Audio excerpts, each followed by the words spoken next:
बिस्मिल्लाहिर्रहमानिर्रहीम। अस्सलाम वालेकुम जनाब। स्टोरीज़ मैंने दो शेयर करनी है और पहली स्टोरी तो आपने ये थंबनेल पे भी देख ली होगी कि हुकूमत ने चेयरमैन नैब से मुतल्लिक एक बहुत बड़ा फ़ैसला कर लिया है, उस पर बात करेंगे। दूसरी स्टोरी ये, ख्वाजा आसिफ साहब ने कल कौमी असम्बली के फ्लोर पे तकरीर करते हुए एक बहुत बड़े करप्शन स्कैंडल पे, बल्कि वो पहले भी हमें मालूम था, उसी पे बात की और उसको जिस तरीके से रिलेट किया, मेरे लिए ये हैरान कुन था। मैं बताता हूँ क्यों, किस वजह से हैरान कुन था। और बहुत बड़ा करप्शन स्कैंडल है और उस पर तहकीकात भी अब शुरू हो गई हैं और इस पर बात की है, इस पर बात करेंगे। लेकिन इन दोनों स्टोरीज़ पर आने से पहले मैं दो बातें आपके साथ शेयर करना चाहूँगा। एक तो ये, मैं इसको पढ़ना भी नहीं चाहता, ठीक है ना मेरा ज़मीर गवारा करता है, ना मैं इस तरह का इंसान हूँ, ना मैं गैर पार्लिमानी अल्फाज, ना मैं बिलो द बेल्ट कोई बातें करता हूँ। ये हमारे ये आपके वो ट्वीट जो है ना, ट्वीट के साथ जो तस्वीर उन्होंने टैग की, ये आपके सामने चल रही है जनाब, आप इत्मीनान से पढ़ लें। ये कासिम सूरी साहब हैं जो हमारे डिप्टी स्पीकर रहे हैं, ये उनकी गिलाजत है। इस तरह के लोग हमारे आईनी ओहदों पर रहे हैं, ठीक। यानी मैं अक्सर व बेशतर कहता हूँ कि आप सियासत का मुकाबला सियासत से कर सकते हैं, आप तनकीद का मुकाबला तनकीद से कर सकते हैं, लेकिन जिस गिलाजत और जिस खबासत पर शहबाज गिल जैसे लोग, कासिम सूरी जैसे लोग, ये कासिम नासूर जैसे लोग जिस खबासत पे पहुंच गए, इस खबासत का मुकाबला आप कैसे करेंगे? इस गिलाजत का मुकाबला आप कैसे करेंगे? इस गिलाजत का मुकाबला तो तब होगा ना, ये आपने देख लिया बिलावल साहब से मुतालिक उन्होंने किस तरह की गिलाजत और किस तरह की खबासत से काम लिया।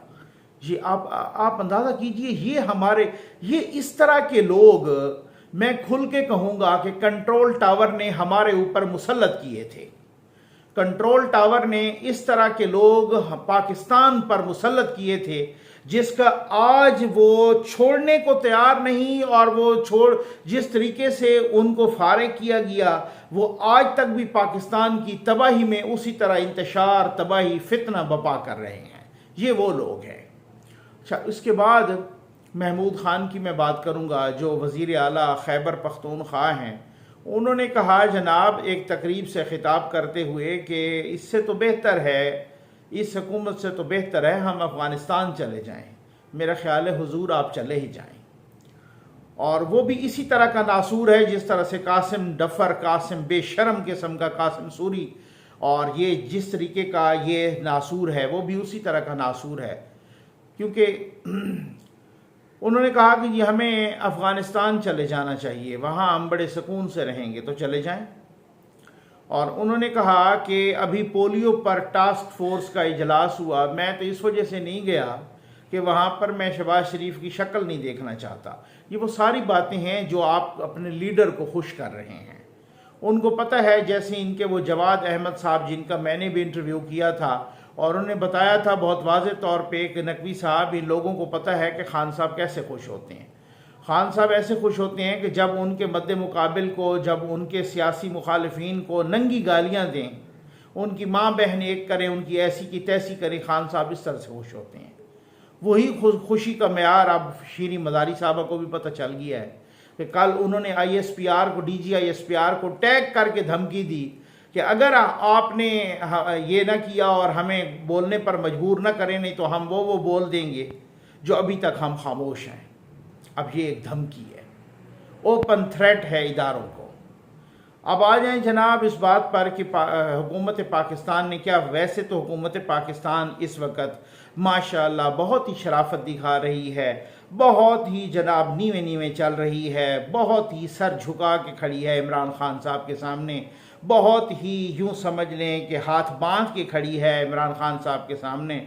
वो राना सनाउल्लाह साहब हों या शहबाज शरीफ साहब हों या बाकी हुकूमत के जो लोग हों, जो बड़े चीखा करते थे जी हमसे बड़ी ज़्यादती कर रहे हैं, वो जी नियाजी हमारे साथ ये जुल्म कर रहे हैं, वो जुल्म कर रहे हैं। 1 महीना हो गया है जनाब, ना कोई आइन शिकनी पे किसी को सज़ा दी गई। बार बार बड़े उछलते थे कि जी हम तो आर्टिकल 6 लगाएंगे इन पर, हम तो इन पर जो है ना गद्दारी के केसेस बनाएंगे।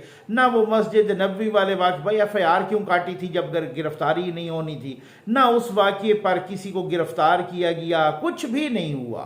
और ना ही कोई करप्शन के स्कैंडल बार बार आ रहे हैं, ना उन पर किसी को गिरफ्तार किया गया, तो कुछ भी नहीं, उल्टा उनको माशाल्लाह को 150 बंदे की, 150 एहलकारों की, जिसमें एफसी के लोग हैं, Islamabad police, Khyber Pakhtunkhwa police, Gilgit Baltistan police, सारी पुलिस के, एफसी के, रेंजर्स के मिला के सबको 150 तकरीबन बंदा है, ये 136-35 है, और गाड़ियां भी और सब कुछ सिक्योरिटी भी दे दी गई है। मैं तो सोच रहा था भाई जैसे शहबाज गिल ने वो झूठ बोला है ना कि जी वहाँ मोबाइल गुम हो गए इमरान खान के, तो हो सकता है ये बईद नहीं है कि शहबाज शरीफ साहब इंतहाई शराफत का मुजाहरा करते हुए और अपनी पूरी ख़ानदानी शराफत दिखाते हुए माशाल्लाह वो अगला ही आर्डर इशू कर दें कि बेहतरीन आईफोन 13 और या पता नहीं वो क्या होता है, मैं तो इतना टेक्निकल बंदा नहीं हूँ, आईफोन 13 प्रो, यानी हमने तो गरीब बंदे हैं, हमने तो आम से फ़ोन रखे हुए हैं, तो वो 2 सेट जो है ना मंगवा के इमरान खान साहब की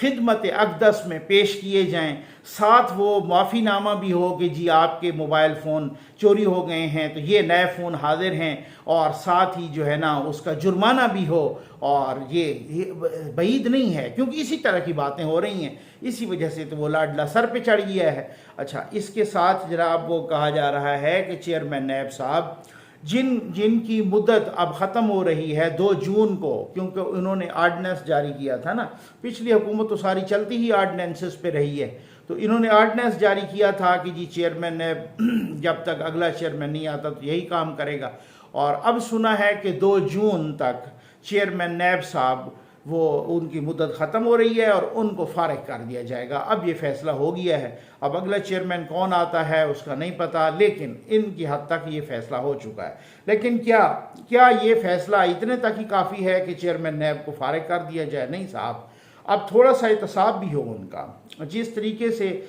सुप्रीम कोर्ट से लेकर 5 हाई कोर्ट्स ने पिछले 3-4 साल के दौर में जिस तरीके से उनकी खिंचाई की, जिस तरीके से उन्होंने कहा कि पॉलिटिकल इंजीनियरिंग हुई है, ख्वाजा साद रफ़ीक, ख्वाजा सलमान रफ़ीक के केस में भी और भी मुतादिद केसेस में पॉलिटिकल इंजीनियरिंग का कहा गया, और जिस तरीके से शर्मनाक तरीके से उनको पॉइंट आउट किया गया फैसलों में, ये नहीं है कि रिमार्क्स में, फैसलों में किया गया, सुप्रीम कोर्ट के फैसलों में किया गया, बाकी 5 हाई कोर्ट्स के रिमार्क्स देख लें, फैसले देख लें, जिस तरीके से ये जुल्म का बाजार गर्म किया गया, जिस तरीके से चेयरमैन नैब ने जो उनकी वीडियो उनके हाथे लगी वही चाचा चुमी चटी की, वो उस तरीके से उन्होंने जिस तरह से अपना फ़र्ज़ अदा किया, ख़ुद मुलाजमीन वाला फ़र्ज़ अदा किया, उस तरह से मैं समझता हूँ कि जिस तरह से उन्होंने फ़र्ज़ अदा किया उस फ़र्ज़ पर भी जो है ना आप चीखे हैं कि जी हमारे साथ ज़्यादती हुई है और हमारे साथ तो ये हो गया और वो हो गया है, तो ये सारी चीज़ों को आप जिस तरीके से आप आवाम को बताते रहे, अब क्या उनका सिर्फ फारिग करना ही है या उनसे कोई पूछगछ भी होगी, उनका कोई एहतसाब भी होगा, या फिर ये है कि आपको जो इन लोगों के एहतसाब से कोई रोक रहा है तो आप उनको सामने लाएं कि जी हमें ये रोक रहा है। अभी तक जो मैंने सुना है कुछ ज़राए से, जो हमें पता चला है कि आप क्यों इतना सर नबड़ाए खड़े हैं, एहतरामन खड़े हैं, शरीफ बन के खड़े हैं, और खान साहब के ख़िलाफ़ कोई एक पाई के बराबर भी जो है ना, एक राई के बराबर भी कोई कार्रवाई नहीं हुई, तो वो यही पता चला है कि जनाब के अब मैंने, मेरे ज़राए ने मुझे बताया है, क्योंकि मैंने भी कहा कि भाई क्यों नहीं कार्रवाई हो रही, आप तो कह रहे थे कि यार, और वो दूसरी तरफ से ये हो ना कि कोई बंदा दबक के बैठा हो, कोई बड़ा अच्छा बच्चा बन के बैठा हो जो बड़ा कानून और आइन को फॉलो कर रहा हो।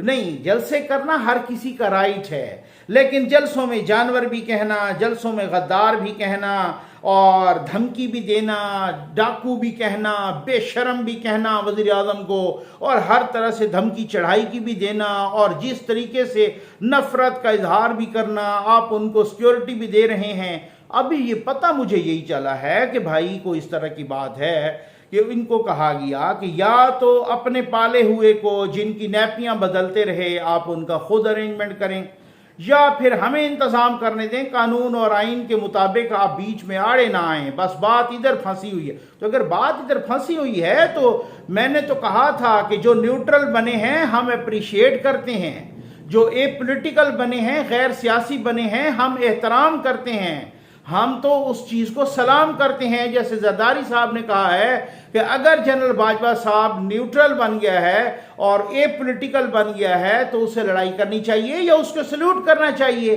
तो उसको बिल्कुल सल्यूट करना चाहिए। लेकिन अगर कोई इस पे अड़ा है कि जी फलां के खिलाफ तो आपने कार्रवाई नहीं करनी, तो फिर तो आप उसको बेनकाब करें कि भाई हमें कोई कार्रवाई नहीं करने दे रहा। और अगर ये बात गलत है कि कार्रवाई किसी ने मना नहीं की, तो फिर आप इतने क्यों महाशरीफ बने हुए हैं? आप क्यों नहीं कार्रवाई कर रहे? आईनी कानूनी आपको किसने रोका है? अदरवाइज तो एक्सेनोरेट हो जाएंगे। कल को इलेक्शन अगर हो जाएं, अक्टूबर में हो या जब भी हो, कल को फौरी तौर पे हो या अगले साल हो, फौरी तौर पे तो अभी तकरीबन क्लियर हो गया है कि ख्वाजा आसिफ साहब ने कह दिया है कि शेख रशीद साहब की ये पेशन गोई भी गलत होने जा रही है कि कोई 48 घंटे में इलेक्शन नहीं हो रहे और इलेक्शन उसी तरीके से नून लीग तो अक्टूबर में तैयार है, लेकिन हमारे अक्सर इत्तेहादी कहते हैं अगले साल। तो इसका मतलब ये है कि इलेक्शन के बारे में तो वो इबहाम तकरीबन ख़त्म हो गया, ऐलान बाकी है। अच्छा, अब इस तरीके से अगर कुछ भी नहीं होता तो वो तो माशाअल्लाह एक्सेनोरेट होंगे, वो तो बिल्कुल यूं सीना चौड़ा करके कहेंगे कि भाई अगर कुछ होता तो हमें पकड़ न लेते, हमें गिरफ्तार न करते। इधर से अगर इस तरीके की वो कर रहे हैं, अगर किसी ने रोका भी नहीं है तो फिर आप काहे की शराफत दिखा रहे हैं? या तो आप कहें कि जो इमरान खान साहब जो भी करते रहे वो सारा आईनी और कानूनी था, वो जिस तरीके से भी हमें इंक्वायरी स्टेज पर पकड़ते रहे, हम एक स्टेज में एक केस में जाते तो दूसरे केस में पकड़वा लेते, तो जिस तरीके से आप कहते रहे कि नैब के पीछे न्याजी है, तो ये सारी चीज़ें आज किधर गई? अवाम को बताएं, अवाम को बेवकूफ़ न बनाया जाए।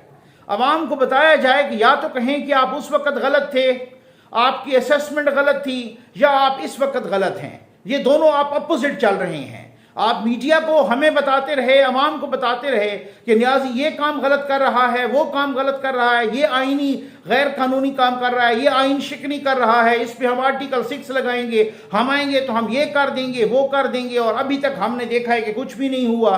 और आप माशाल्लाह उनको सहूलत पे सहूलत मुयस्सर कर रहे हैं। और वो आप इमरान खान को तो छोड़ दें, आप तो शहबाज गिल का कुछ नहीं बिगाड़ रहे। आप तो इमरान खान को तो छोड़ दें, आप तो शेख रशीद का कुछ नहीं बिगाड़ सके। आप तो इमरान खान को छोड़ दें, आप तो अब मैं क्या कहूँ, अब उसको कासिम सूरी का कुछ नहीं बिगाड़ सके। आपका तो ये हालत है आपकी, तो मैं माशाअल्लाह कह सकता हूँ या इन्ना लिल्लाह कह सकता हूँ। ये मेरे व्यूअर्स जो है ना इस पे फैसला करेंगे कि इस पे क्या होना चाहिए। ख्वाजा आसिफ साहब पे आ जाएं जनाब। उन्होंने कल असम्बली में खिताब करते हुए कहा कि जी बात ये है कि वो एक रकम आई थी बरतानिया से, और उन्होंने तो खैर शायद फिगर जो है ना सही नहीं बताया, 140 या 150 मिलियन पाउंड नहीं जनाब, वो 190 मिलियन पाउंड थे। और आज तो तकरीबन 45 अरब से भी ज़्यादा बनते हैं, उस वक़्त 38-39 अरब बनते थे। कहते हैं कि वो जब रकम आई तो वो रकम उन्हीं को लौटा दी गई कि जिनकी बरतानिया ने जिनकी रकम पकड़ी थी चोरी की। मलिक रियाज से मुतल्लिक बात कर रहे थे, खैर लबों पे वो नाम नहीं लाए, बहरिया टाउन तक तो उन्होंने कह दिया, लेकिन फिर भी मैं समझता हूँ कि बड़ी हिम्मत है।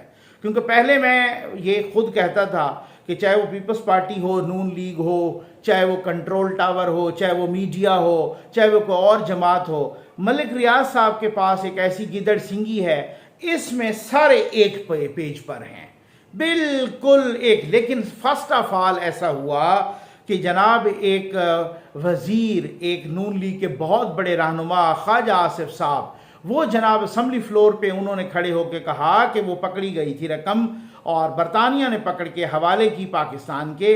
और फिर इन्होंने कैबिनेट में एक यूं कैबिनेट के एजेंडे पे बाकी कोई तफसील शेयर नहीं की, एक लिफाफा दिखाया, सील्ड लिफाफा, और बस ये कहा कि ये एजेंडे पे, और उसकी उसी तरीके से मंजूरी लेके वो मलिक रियाज को लौटा दी। भले मलिक रियाज को कैसे लौटा दी भाई? लौटा ऐसे दी कि सुप्रीम कोर्ट ऑफ पाकिस्तान ने मलिक रियाज पर 360 अरब रुपए का जुर्माना आयद किया था कि आपने जमा करवाना है, जो कि आपने बहरिया टाउन सिंध हुकूमत से ज़मीन बटोरी थी, उसमें आप पे ये उसका वो जुर्माना लगा था 360 अरब रुपए। अब जो 38-39 अरब रुपए या आज के 45-46 अरब से ज़्यादा जब वो आए, वहाँ से 190 मिलियन पाउंड बरतानिया ने पकड़ के दिए कि मलिक रियाज ने मनी लॉन्ड्रिंग की, यानी पाकिस्तान का पैसा लुट के यहाँ ले आए, तो ये लो जी आप अपना वापस ले लो। ठीक है, वो हुकूमत पाकिस्तान के हवाले किया। उस वक़्त रियासत मदीना वालों की हुकूमत थी, ठीक है ना, उस वक़्त उनकी हुकूमत थी, जिनको कलमा पढ़ना ही नहीं आता वो फिर भी आलम इस्लाम के लीडर हैं। उस वक़्त उनकी हुकूमत थी जिनको खातमुन नबीयीन कहना नहीं आता, वो अब भी आलम इस्लाम के। उस वक़्त उनकी हुकूमत थी जो अल्लामा इकबाल की जगह इल्लामा इकबाल बोलते हैं, उनकी हुकूमत थी। और उस वक़्त उनकी हुकूमत थी कि जो मैं आपको कहता हूँ ना कि ये खुशकिस्मत तरीन इंसान हैं कि जिनको कुरान की एक आयत कंप्लीट नहीं आती, जिनको ढंग से एक शेर पढ़ना नहीं आता, जिनको ला इलाहा इल्लल्लाह कहना नहीं आता, वो अभी भी आप उनको एक सेंटेंस भी वो कराएं ना, एक सेंटेंस, वो इसको भी गलत पढ़ते हैं, ला इलाहा इल्लल्लाह को भी गलत पढ़ते हैं। अल्लामा इकबाल को वो अल्लामा इकबाल को वो इल्लामा इकबाल बोलते हैं। और इसी तरीके से वो दरूद शरीफ नहीं पढ़ सकते, वो जनाब इस तरीके से, मतलब मैं आपको क्या बताऊं कि वो फिर भी आलम इस्लाम, ये आलम इस्लाम का वाहिद लीडर है जिनको खातमुन नबीयीन कहना भी नहीं, तो खुशकिस्मत तरीन है ना। और क्या है उसकी वजह यह है कि उनको यूथिये टकरे हैं और यूथिये यहाँ से फारिग हैं, वो जो बात भी करते हैं उनकी शख्सियत परस्ती है, वो कबूल कर ली जाती है। उन्हीं की हुकूमत थी उस वक़्त, और उस वक़्त उनकी हुकूमत थी जो जनाब मिसालें देते हैं खड़े होके कि पिछले दौर में जो रसूल मकबूल सल्लल्लाहु अलैहि वसल्लम ने फरमाया कि तुमसे पहले कौमें इस वजह से गर्क हुई हैं कि जब उनका कोई बड़ा चोरी करता, यानी कोई कानून शिकनी करता, उसको माफ़ किया जाता, और जब कोई छोटा करता तो उसको वो सज़ा देते थे।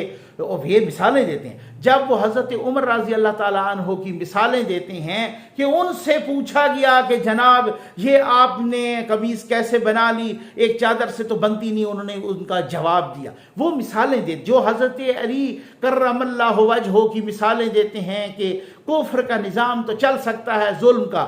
ये इस तरह की मिसालें दे के जब मलिक रियाज का पैसा वापस आया लूटा हुआ, जो पाकिस्तान का जो सबसे बड़ा बयानिया ही करप्शन का बनाते थे इमरान खान साहब, उन्हीं की हुकूमत थी। अब तारुफ काफ़ी है, उन्हीं की हुकूमत थी। और वो कहते हैं जनाब कि जब मलिक रियाज का लूटा हुआ पैसा बरतानिया ने वापस किया 38-39 अरब रुपए उस वक़्त के, आज तो 45-46 अरब रुपए हो गए, तो जब लूटा हुआ पैसा 190 मिलियन पाउंड वापस आए तो तब वो मलिक रियाज के उस अकाउंट में जमा करवा दिए गए जो सुप्रीम कोर्ट 360 अरब तो मलिक रियाज ने जुर्माना देना था ना सुप्रीम कोर्ट में। उन्होंने कहा जी लो जी ये 38-39 अरब रुपए हम दे रहे हैं, ये तो आपको एक किस्म का रिलीफ मिल गया।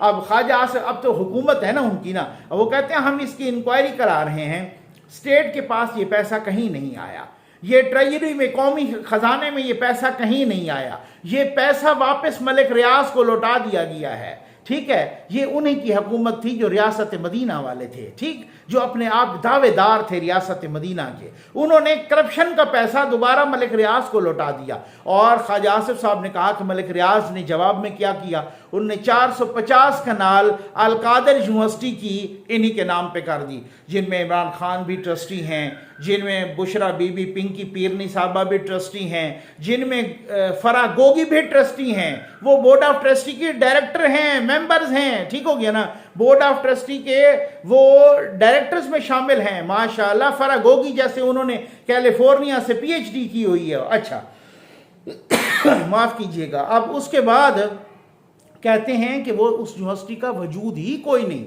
उस यूनिवर्सिटी का वजूद ही कोई नहीं, वहाँ उधर 450 कनाल जो है ना, 450 कनाल उनको, यहाँ पर फरागोगी को इस्लामाबाद में बनीगाला में 200 कनाल उन्होंने वो भी दे दी। और भी बहुत सारी चीज़ें हैं जो अल्टीमेटली उन्होंने वापसी मलिक रियाज को नवाज दिया, क्योंकि मलिक रियाज को जब आपने 38-39 अरब रुपए वापस किए तो 2-4 अरब रुपए उन्होंने आपको दे दिए होंगे, ठीक है ना। तो इसमें क्या है, उसमें जितना भी सूरत हाल है उसकी आप ये तो देखें। मेरे लिए ये वो था कि फर्स्ट टाइम नून लीग ये एक पॉलिसी शिफ्ट आप कहने, या आप क्या कह सकते हैं इसको, जो भी आप नाम दे दें, कि असेंबली फ्लोर पर इस तरह की बात करना पहले तो कोई नहीं करता था, और पहले तो कोई मीडिया पे भी नहीं आता। मीडिया वाले आज भी शरीफ हैं, उनके बड़े एहसानात हैं, उन्होंने बड़ों को स्टूडियोज़ बना के दिए हुए हैं, क्या क्या किया हुआ है, उन्होंने बड़े बड़ों को प्लाट दिए हुए हैं, उन्हें बहुत कुछ दिया हुआ है, ठीक हो गया ना। तो ये वो वाली सूरत हाल। हम जैसे मलंग बंदे, फ़कीर बंदे जो 5-5 मरले के किराए के मकान में रहते हैं, ये उनमें हिम्मत होती है बात करने की। अदरवाइज़ जिन्होंने लिए होते हैं मुख्तलिफ़ किस्म के प्लाट लोगों ने, और जिनके स्टूडियो बने होते हैं, मैं नाम किसी का नहीं ले रहा, ठीक हो गया ना। तो बहुत सारी चीज़ें ऐसे हैं कि वो इस तरीके से, तो अब देखते हैं कि उसमें क्या होता है, क्या कोई कार्रवाई भी होती है या नहीं होती। अब देखेंगे क्या होता है। बहुत बड़े बड़े कुछ फैसले भी आने वाले हैं, और हो सकता है जब आप वीडियो ये देख रहे हैं उस वक्त आ भी चुके हों, अगली वीडियो में हम उनको बयान भी करेंगे। उम्मीद है आपको वीडियो पसंद आई होगी। आपका बहुत बहुत शुक्रिया।